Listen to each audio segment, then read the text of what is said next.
Obviously, this excerpt is very technically challenging, and it also requires a very virtuosic sound. So make sure throughout that your contact point doesn't get over the fingerboard, because that'll create a more fuzzy sound. Closer to the bridge will be the type of sound that we want throughout. Also be aware of the slight accelerando that happens throughout the excerpt. I think it's appropriate to start at square 19 at around 100, which is the lowest tempo marking in the range, and then it'll gradually get faster and faster through square 20 and 21, and then we'll arrive at square 22 at around 110 to the dotted quarter. To ensure you are keeping a strong pulse throughout, I would recommend starting with a metronome at around 60 or 70 to the dotted quarter note and working your way up from there. Once you don't have the metronome, you can also practice by filling in the eighth rest with notes. So that would look something like this starting from the beginning.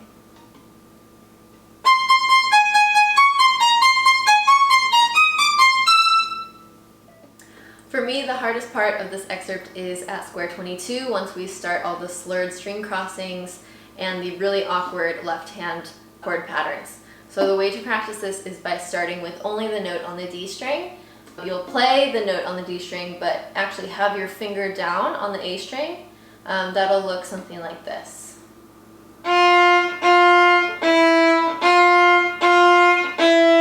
Just like that until 23.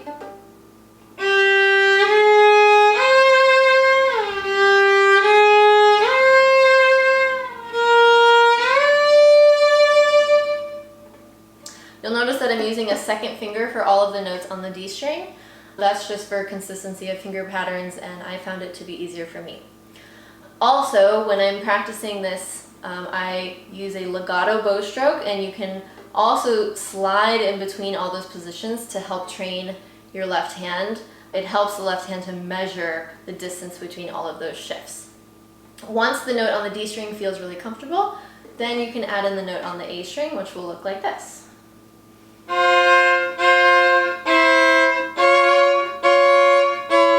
That keeps going at 23.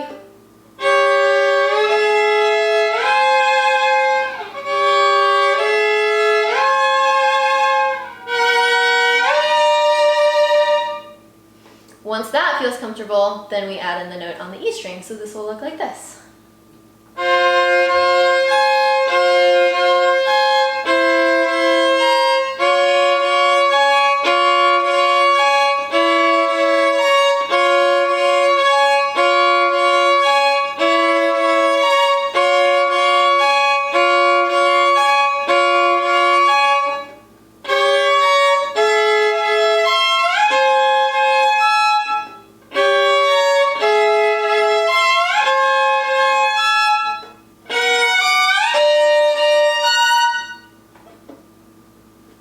So the key to this section of the excerpt is to know everything blocked as chords.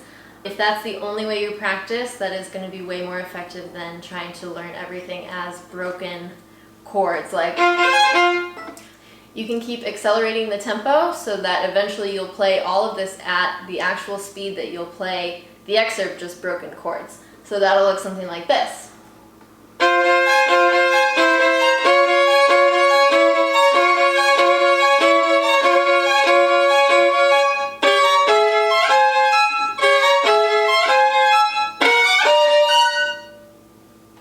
So you should be able to play all of those chords blocked, because that is your hand frame for every single one of these chords. That needs to be the first step in practicing. If you only do that in your practice, you'll be way farther ahead than if you try to do everything broken. That's it for this excerpt. Again, if you have any questions or comments, please contact me at my website, which is nataliegaynor.com. Good luck!